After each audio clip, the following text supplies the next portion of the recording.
കേരളത്തിന്റെ മുഖ്യമന്ത്രി എന്ന് പറയാൻ ഉള്ള 1009 കാരണം, 1008 കാരണങ്ങൾ ഞാൻ നിങ്ങളുമായിട്ട് പല അവസരത്തിൽ പങ്കുവച്ചു കഴിഞ്ഞു. അതുമായി ബന്ധപ്പെട്ട് തന്നെ വീണ്ടും പറയുകയാണ്, VD തന്നെ നയിക്കണം, VD തന്നെ മുഖ്യമന്ത്രിയാവണം. വോട്ട് VDക്ക് വേണ്ടിയായിരുന്നു. ജനം വോട്ട് ചെയ്തത് VDയുടെ നിലപാടുകൾക്ക് വേണ്ടിയായിരുന്നു. ജനം വോട്ട് ചെയ്തത് VD കേരളത്തിന്റെ മുഖ്യമന്ത്രി കസേരയിൽ ഇരിക്കുന്നത് കാണാൻ വേണ്ടിയായിരുന്നു. അപ്പോ അതിലേക്ക് എന്തുകൊണ്ട് VD എന്നുള്ള ചോദ്യത്തിനുള്ള കാരണങ്ങളിൽ 1009 കാരണം അതാണ് ഈ പറയുന്നത്. എന്താണത്? അത് മറ്റൊന്നുമല്ല, RSSും SDPയും എതിർക്കുന്നു എന്നുള്ള കാരണം പറയുമ്പോൾ ആ എതിർക്കുന്നവരുടെ കൂട്ടത്തിൽ RSSും SDPയും മാത്രമാണോ? അല്ല.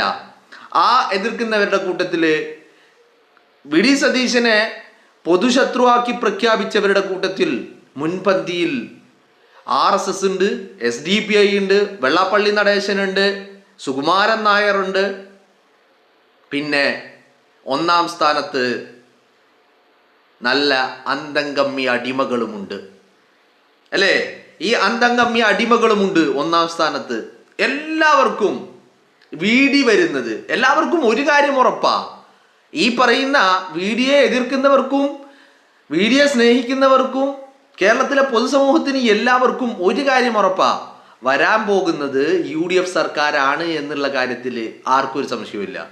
പിന്നെ അവിടെ മുഖ്യമന്ത്രി കസേരയിൽ VD ഉണ്ടാവരുത്, മുഖ്യമന്ത്രി കസേരയിൽ സതീശൻ ഉണ്ടാകരുത് എന്ന് ചിലർക്ക് വലിയ നിർബന്ധം. ചിലർക്ക് നിർബന്ധത്തോടൊപ്പം വലിയ ഭയവും. എന്താണ് കാരണം? ഞാൻ ഇന്നലെ പറഞ്ഞത് തന്നെയാ. അത് VD ആ കസേരയിൽ ഇരുന്ന് കഴിഞ്ഞാൽ ഉണ്ടാക്കുന്ന ഇമ്പാക്റ്റ്, അത് മറ്റുള്ളവരാകുമ്പോൾ ചെറിയ ഒരു മയം ഉണ്ടാകും. അപ്പോൾ മറ്റുള്ളവരാണെങ്കിൽ അത് എങ്ങനെയെങ്കിലും മാനേജ് ചെയ്യാം. പക്ഷേ VD ആണെങ്കിൽ അയാൾ എങ്ങനെ പ്രവർത്തിക്കും എന്നുള്ള കാര്യത്തെക്കുറിച്ച് ഒന്ന് ഊഹിക്കാൻ പോലും സാധിക്കുന്നില്ല. മനസ്സിലായില്ലേ? അതുകൊണ്ടാണ് VDയെ എതിർക്കുന്നത്, അല്ലേ? VD മുഖ്യമന്ത്രി കസേരയിൽ എത്തരുത് എന്നാഗ്രഹിക്കുന്ന, അല്ലെങ്കിൽ ആ VD മുഖ്യമന്ത്രി കസേരയിൽ എത്തുന്നതിനെ ഭയപ്പെടുന്ന കൂട്ടത്തിൽ RSSകാരനുണ്ട്. RSSന് VDയെ തീരെ താല്പര്യമില്ല.